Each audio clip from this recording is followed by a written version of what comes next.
Hello, everybody. Welcome back to another episode. I'm back with Tenzin today. So this conversation is going to be a very different one from the normal one which we have. It's going to be a bit political and a bit mixture of rights and all those different aspects of it. So today we have Tenzin. This is Tenzin, is a Tibetan right activist. So Tenzin, thank you very much for joining in. It's my pleasure to have you. Thank you. Thank you for having me here. Yeah, it's my pleasure, Tenzin. Yeah. So before beginning, it would be great if you could, speak about yourself and about your work and what you do. Yeah, okay. So my name is Tenzin Tsundue. It's written Tsundue. It's a Tibetan name. Most of the Tibetans from the younger generation, they would have Tenzin as part of the first name. That's because these names have been given by the Dalai Lama. So Dalai Lama's name is Tenzin Gyatso. He shares the first part of the name, so Tenzin. So I'm a second generation Tibetan living in India, born and brought up in India, educated here.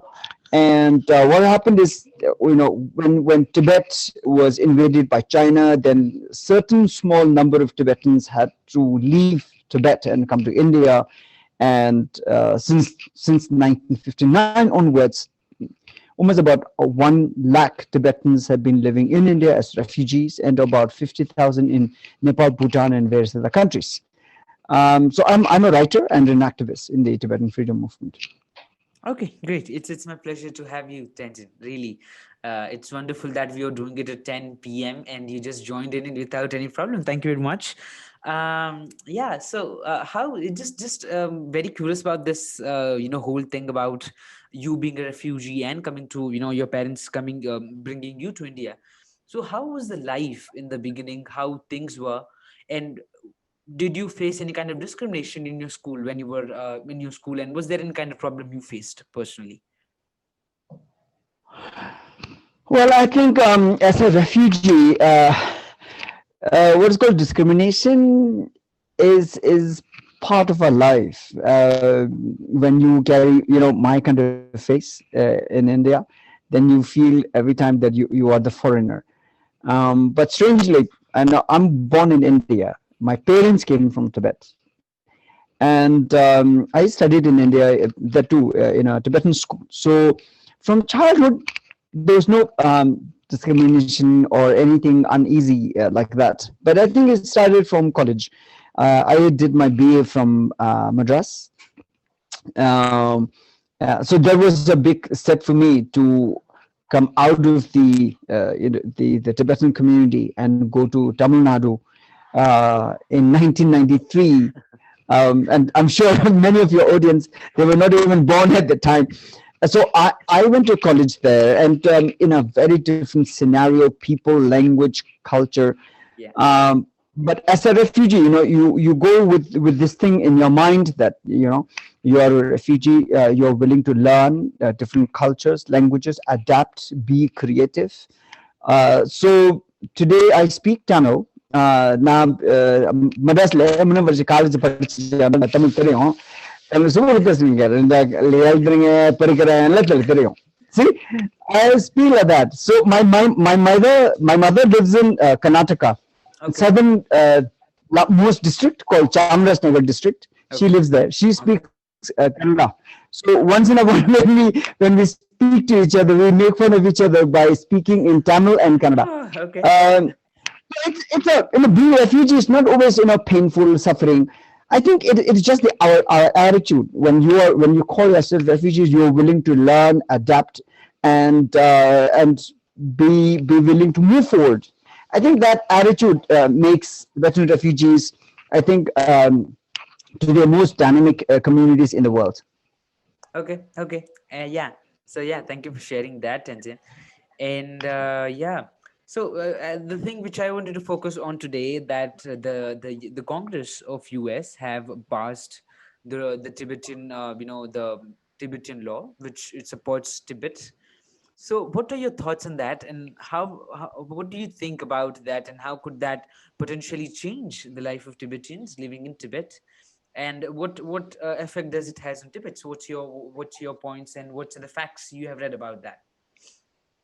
Okay, firstly, this new resolution that was passed in the US Congress, it's a bipartisan, which means both the political parties, that the Democrats and the Republicans supported this bill, and it is now being signed by the president, and it has become a law in the U.S. This is so far the strongest resolution the U.S. passed on the issue of Tibet. And of course, we all understand it's not just out of love for Tibetan people. There is also the China on the other side that the United States has been, troubled with. So of course they would want something good for Tibetans, which could truly become potentially, recreate Tibet as a free and independent country. There was a point of time in the history when the United States supported the Tibetan freedom movement, but from 1971 onwards, when the United States made friends with China, and then ended up creating the biggest industries in the world, mostly sponsored by America. And today, that very China has become a challenge to America. So America is having to deal with an enemy today, which was their friends in the past. So U.S. actually ends up making someone friend and then end up fighting that. It had happened in Afghanistan, it had happened in Iraq, Iran, many places. But I think in this case, this resolution, which is called the Tibetan Policy and Support Act 2020, in this case, there are a couple of things in this. Just to summarize, what it does is it says that United States respects the reincarnation of His Holiness the Dalai Lama, who is now the 14th reincarnation. He lives here in Dharamshala in India. For 60 years he's lived in India. So the United States is saying that the next reincarnation, which will be the 15th, United States is saying that they would respect the decision of the 14th Dalai Lama as final, and China must not intervene in recognizing the new Dalai Lama, which is a very strong resolution from the United States. And it's not just it doesn't stop there. It says anyone interfering in recognizing the new reincarnation of the Dalai Lama will have to face sanctions from the United States. And this has been made into a law. So therefore, it has so far become the strongest U.S. resolution supporting Tibet.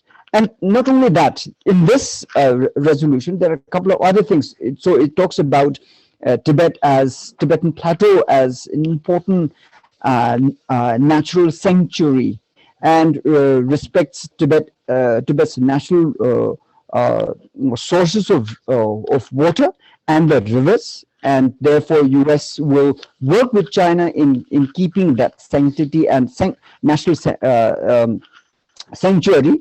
And like that, so there are a couple of other things, especially about Tibetan religion and culture. So therefore, this has become the strongest U.S. resolution in support of Tibet. So what it could mean in future is, because the United States has passed such a strong Tibet support resolution, many countries who work with the United States or who are allies of the United States, especially those in Europe or Canada or Australia or Japan or even India, may pass these kind of resolutions, which may bring together and network with the United States and creating strong resolutions, strong policies against China. Okay, great. So, do you think the whole bill coming and president signing it, do you think there is some kind of, even, yeah, of course, the country America wants to help the people of Tibet. So, but would you think there is something happening, because also politics, because the Trump government wants to just give a very strong message to China, that if something is bad, I think America was already very, very angry with China already on the Wuhan virus, and passing this bill against China, which will put sanctions, which clearly is mentioned on the bill. Do you think there is some kind of politics also played in that? I think the politics is very, very clear here in this case. Not just Donald Trump, even the president-elect Joe Biden when he was campaigning, he had already said that he was going to meet with His Holiness the Dalai Lama, which Donald Trump did not do in the past 5 years. So both the outgoing president, and the president-elect have made strong statements in support of Tibet. And as I was saying right in the beginning, I have no illusions in thinking the United States love the Tibetan people and Buddhism and things like that, because now they think, they see this, that Tibet is an important card for United States, because potentially if the Tibetan freedom movement is reinvigorated, this could trouble China, and this may spark protests and revolutions in East Turkestan, which is another important big China-occupied countries. This is an Islamic country called East Turkestan. And then there is another important country called Southern Mongolia. Now, Mongolia is in two parts today. There is Outer Mongolia, which is friendly with India. Then there is Southern Mongolia, which is under Chinese occupation. So Southern Mongolia, East Turkestan, and Tibet put together make 60% of China's landmass. And if the Tibetan freedom movement is reinvigorated inside Tibet, it could spark similar kind of protests in East Turkestan and Southern Mongolia. Then China would be boiling with these kind of uncontrollable protests or revolutions. And this could further spark protests for democracy and freedom within China. Okay. So I think United States is really looking at a much larger picture than China's ambition in toppling United States as #1 in the world. And do you think that this must happen? And do you think a democracy should be established in China than a communist party ruling it? I've more than just being Tibetan, I think I really feel sad for the Chinese people, which is 1.4 billion population, more than India's population. And when 1.4 billion people are ruled over by the single political party, the Communist Party of China, with no democracy, with no freedom of speech, no freedom of religion, no free press, no election to elect their political leaders. It's a country of blinds.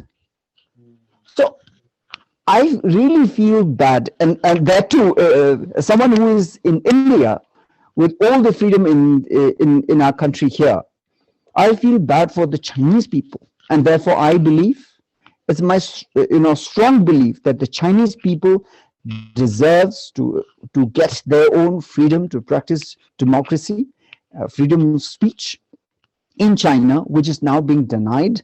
And that's mainly done because the Chinese government has been running the biggest industries in the world in China by enslaving their population and saying that this is in the interest of the nation, because China is saying, China doesn't want to lead India kind of what is called chaotic democracy. So they would have everything the way the government tells people to do. And for them, economic development is the only mode of development they look at. Otherwise, they look at everything else as chaos. So China's biggest insecurity and fear is chaos. So, I truly feel that the Chinese people deserve democracy. They must have, freedom of speech. Only then it becomes a fair country to compete with others for trade, for various other international relationships. But that singularly has been denied to the Chinese people. Okay, so would you think this is the end of the this is the kind of coming end to the Jinping era, and will China move to democracy because of the bill passed by the Congress? Well, it's too simplistic to say or assume anything like this. This bill is is being done in recognition of the Tibetan people's, 70 years of struggle for freedom and democracy in our own country, which has been under Chinese occupation for all these 70 years. But I think Tibet is only one of the occupied countries. I was just 2 sentences before, I was saying, Chinese people have been denied freedom and democracy, and other occupied countries like East Turkestan, Southern Mongolia, Taiwan, and Hong Kong. These two latter countries are also facing threats from China. So China is truly the monster in Asia, and it is the Chinese people who are suffering there at the end of the day. Yeah. So I really wish change happens within China for freedom and democracy, and United States may be playing this kind of a game. But if this helps in bringing about freedom and democracy within China, then why not? Yeah. Okay. Great. So this like what do you think that countries like nearby countries to China like Japan and India should do to help people of Tibet? I think US as a I think as an ally of these nations, I think has given already a strong message, and I think very soon we could see these countries also bringing such kind of resolutions and bills for the people of Tibet and the Tibetan suffering because of China. So do you think India and other countries, nearby countries, should also take some action against, and pass these kind of bills? Well, for a long time, international communities have been saying, Tibet and East Turkestan and Mongolia, these countries are under Chinese occupation. What can we do? This is how the international community reacted to Chinese occupation of Tibet. Okay. But we have also seen that these 160 countries have been trading with China. These 160 countries have been direct beneficiaries of Chinese occupation and dictatorship in our country, Tibet. So they are not free of complicity and blame, and they must take responsibility for it. But only this year, during the pandemic, did they learn a lesson. They used to feel that, whatever happens in China, as long as we make money, it's okay. But this very reason, giving China blind eye and free leash, that very reason is the one that caused the pandemic. China tried to hide the pandemic situation in Wuhan, firstly. Secondly, they tried to destroy evidence. They tried to cover up. And when things went beyond hand, it had already spread to rest of the world. And so the reason why it had become a pandemic from an epidemic that was spreading in Wuhan is particularly this very reason. The international community was showing a blind eye to China and giving China free hand. This very policy caused the pandemic. So this year we also saw how these 160 countries who traded with China, who made huge amounts of money in trading with China, are the same ones who demanded inquiry into the origination and spread of the coronavirus. 120 countries signed for the first time against China. So this shows that ultimately it is not just money, their security, their health. Even today, countries like United Kingdom, Italy, France, Germany, Spain, they suffered something that they've never seen before. And the calamities that this pandemic brought around the world is something that international community had never seen in the recent times. And all this is mainly because they were showing a blind eye to China, giving China free leash, and this has been the main course. So therefore, today this year, 2020 has taught the international community a lesson that money is not the end Everything. goal, Yeah. and we have to take care of everything on our own. Yeah, yeah. So you mean like 2020 has been good in the sense to that international community has understood that what China is doing in the other community, other countries accepting that and not speaking against anything is really something which has come to a limelight and people have spoke against it. So I think yeah, it's really wonderful, and I think it's great that people did that and the countries did that, and I think I think it's going to be very good and the change for people who are suffering because of China. So yeah, the next question I just want to ask you about, Tenzin, is this yeah, so Tenzin, I just want to move to this next part of that. I think we covered the part of China and India, the India can do and China, what effects it makes to China. So now I just want to move the part of the Dalai Lama. What does Dalai Lama and Tibet has a connection with, and why does it plays a huge role on the successor of Dalai Lama? That's an important question. His Holiness the Dalai Lama is being loved, respected, and worshipped in the Tibetan community. And this unique relationship between the Dalai Lama as a spiritual and political leader of the Tibetan people has been going on for the past 400 years. And the Dalai Lama that we have seen, who is the Nobel Prize winner, is the 14th Dalai Lama. Okay. So we've been seeing, subsequently from Dalai Lama 1 to the 14th. So 400 years of leadership that Dalai Lama has provided to the Tibetan people. Don't mind the noise. It's our pressure cooker It's cooking all fine, dinner. Tenzin. It's all fine. Come on. So this is a very unique relationship between the Dalai Lama as a spiritual and political leader of the Tibetan people, and he's now the 14th, and he's now 84. At the moment, he's doing very well, and he says, China should not worry about the next Dalai Lama because he says I'm still very healthy. I can still play football.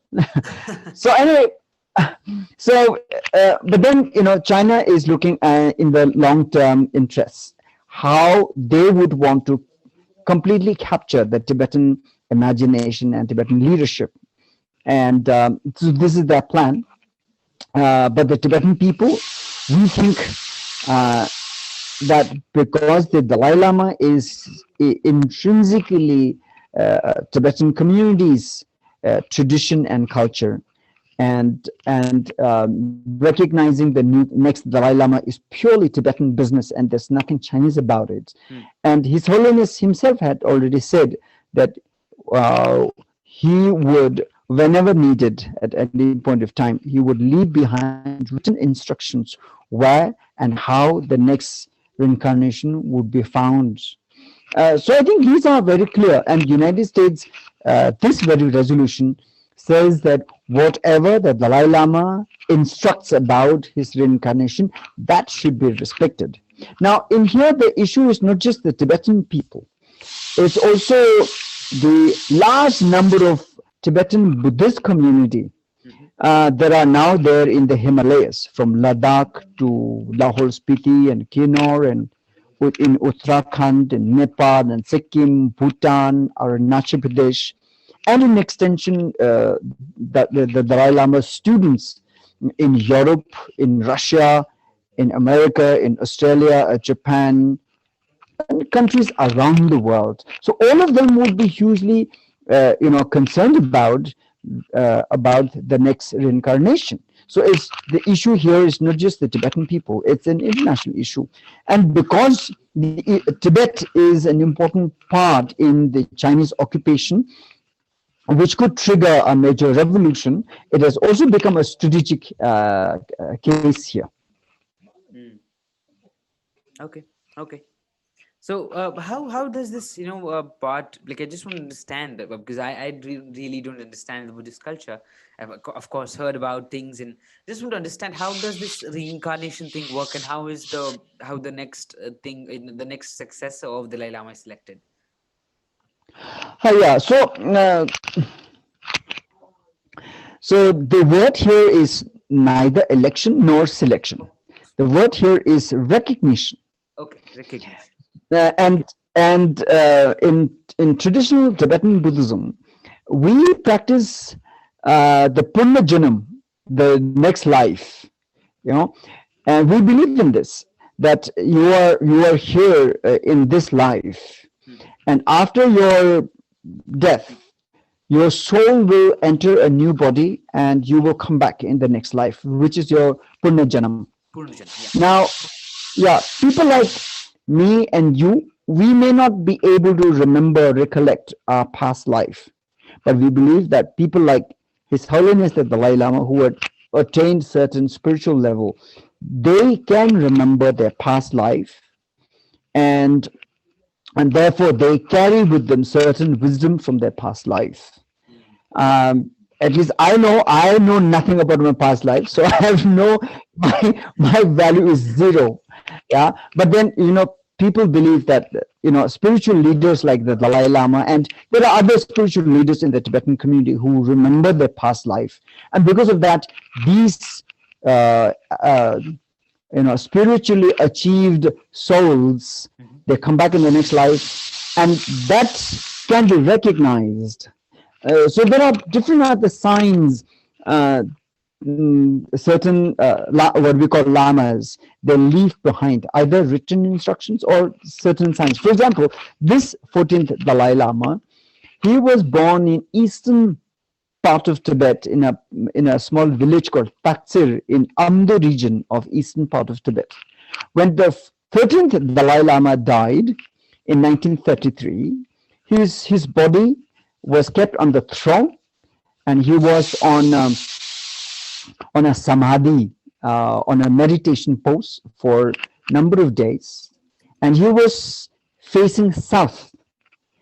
And after a few days of his death, when he was still in meditation pose, people observed that his head, without any instruction, had faced east. And this was seen as a sign that his next reincarnation would be born in the eastern part of Tibet. So, like that, there are signs every passing Lama leaves, with which we put together these signs, and we go towards recognizing the next Dalai Lama. And so they went to eastern part of Tibet. They found a couple of boys of the same age, and bring them together, and they were done this test.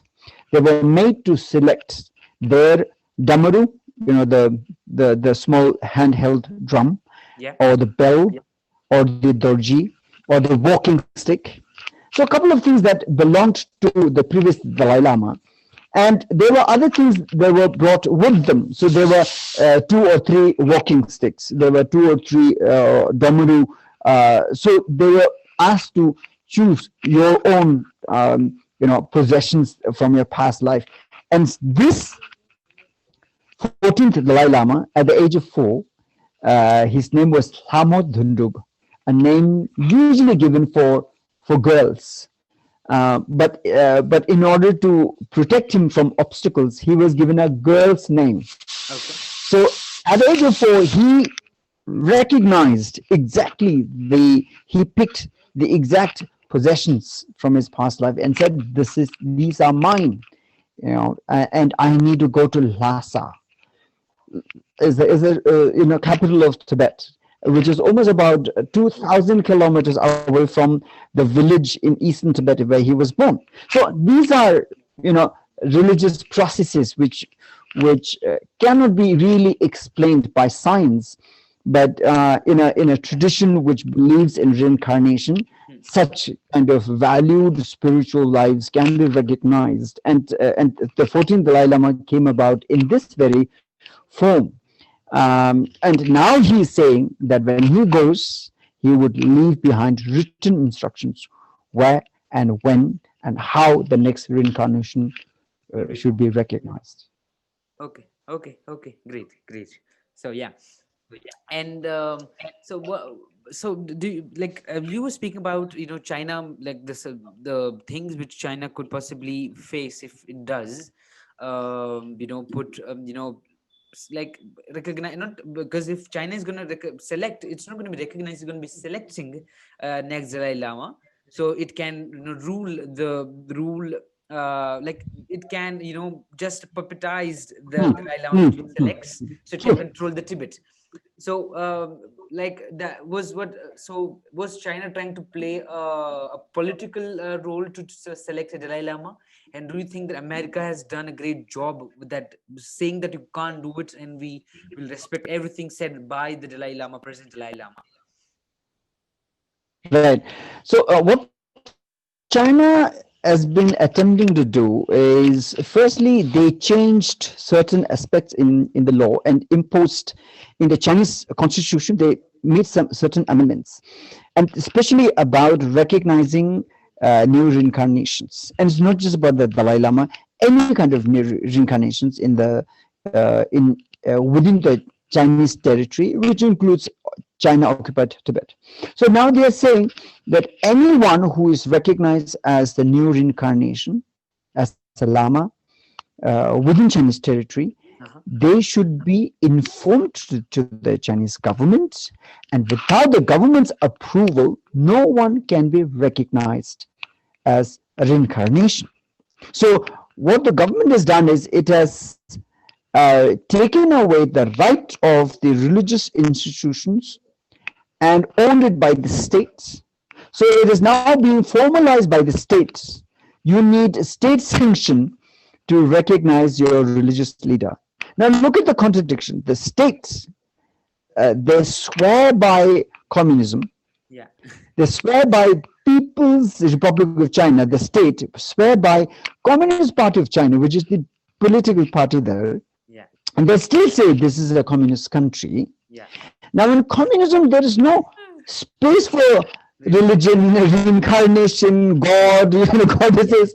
नहीं है, ऐसा कुछ भी नहीं है China में. Yeah. Yeah. But now they want to recognize, Dalai Lama's reincarnation. So His Holiness the Dalai Lama once was asked by a couple of media, and His Holiness says that if China is really concerned about reincarnation, forget about my reincarnation. They should first recognize the reincarnation of Mao Zedong.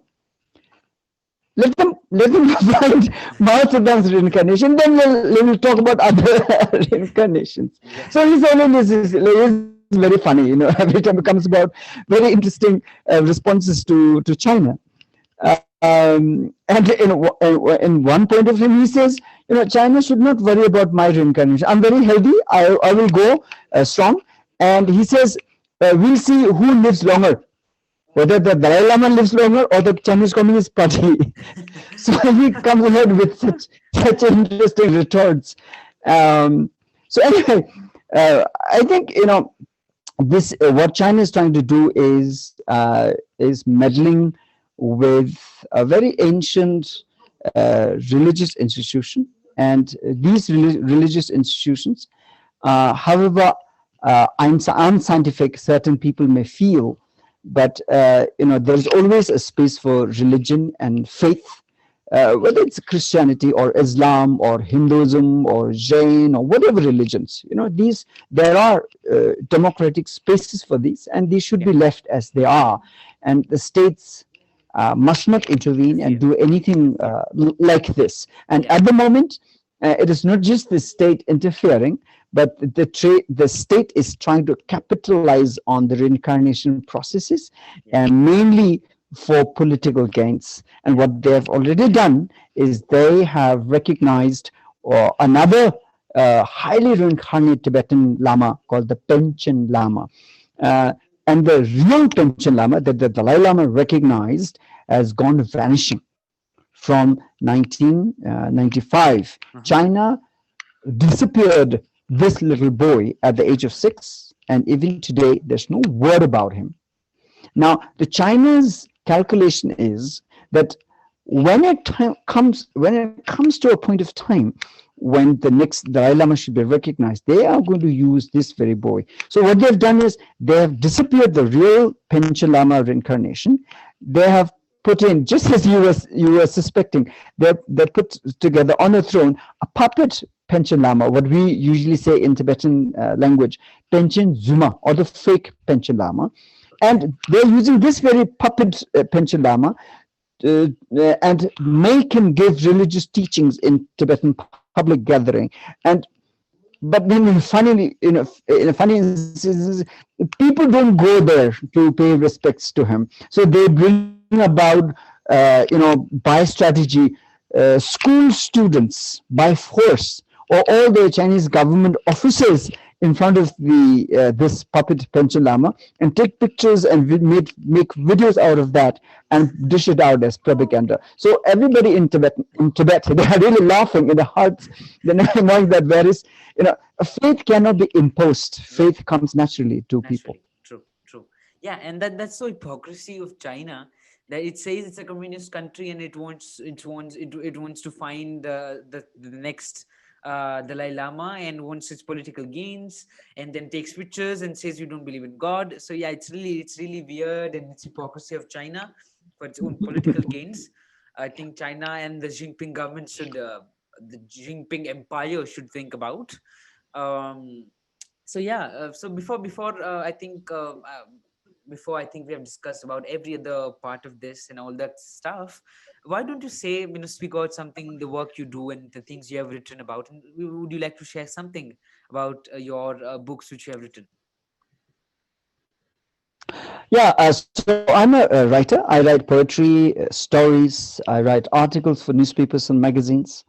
But besides my writing, I'm also an activist. I've been in activism, in the Tibetan activism for past 25, 26 years. I'm now 47. I did my BA from Madras and MA from Bombay University. What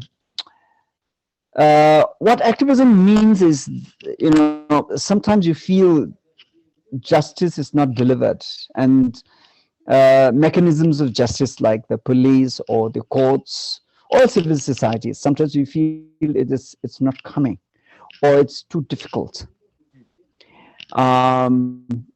And sometimes whatever's done, it's done unfairly. And so in the issue of Tibet here, Tibet has been under Chinese occupation for 70 years. And most of the countries, instead of supporting Tibet, they either fear China or they want to trade with China and benefit from there. So therefore, it seems as if the issue of Tibet will never get back to any kind of sense of justice. So therefore, activists like us, we step forward, take responsibility, try to create awareness, galvanize support from the international community, and especially in my case, I try to get create awareness within India to make Indian people know that the issue of Tibet is not just about Tibetan people, it's about India. Yeah. And so for the past 25 years, I've been traveling all across India, telling Indians, do not trust China, do not trust China, do not trust China. Yeah. And no one listened to me, no one.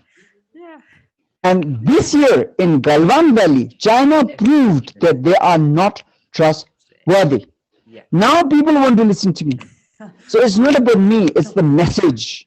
Yeah. Every time, when such an catastrophe like Galwan Valley massacre happens, this realization. Very often, people think that it is not my issue. Let Tibetans die. Let Tibetans be under China.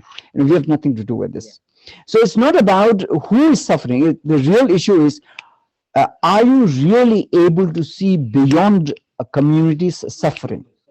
And here in this case is the Chinese duplicity. China's main interest is grabbing power, and they want to become the boss in the world.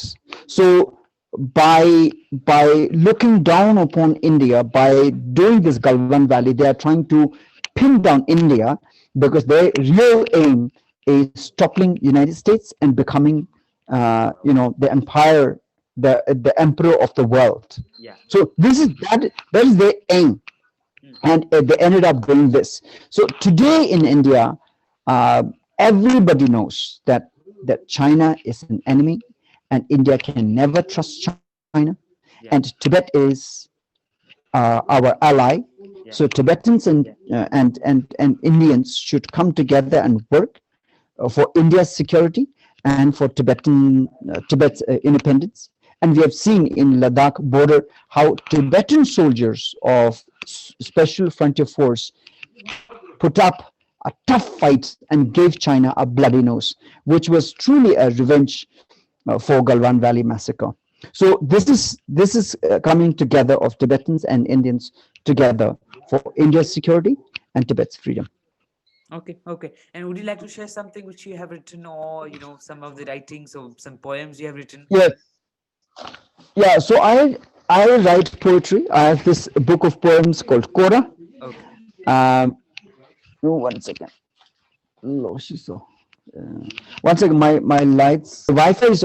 I'm going to read something from my book of poems. Um, I've written this poem when I was in Bombay. I wrote this poem. I have more light. This is my torchlight. Oh, great. Um, yeah, so I'm going to read this poem. This is written in Bombay when I was a university student, and I didn't have a place to stay. So I wrote this poem called Space Bar, a Proposal. So this was written as a proposal to say, can I stay in your house? Because I didn't have. So I'm going to read this poem. So this was written in Bombay when I was yeah. So this was written in Bombay when I was a university student and I didn't have a place to stay. So this was written as a proposal which says, can I stay in your house? So it says, pull your ceiling halfway down and you can create a mezzanine for me. Your walls open into cupboards. Is there an empty shelf for me? Let me grow in your garden with your roses and prickly pears. I'll sleep under your bed and watch TV in the mirror. Do you have an ear on your balcony?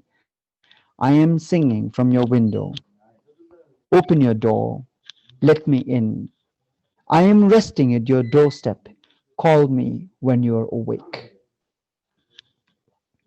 Great, great. They're really So beautiful. yeah, so I write uh, poems, stories. I travel and speak. I tell refugee stories, and yeah, I sell this book of poems and for 50 rupees, and this is my sole source of income. And as I sell these copies with that money, I travel. In a year, I travel for 6 months and I speak in so many different colleges, universities, civil societies. But this year, because of the pandemic, I couldn't travel. So I've been mostly speaking online. Okay, okay, great. Yeah. So I think it's really wonderful, Tenzin. Thank you very much for sharing everything you shared with us. It's really, really wonderful that you joined in.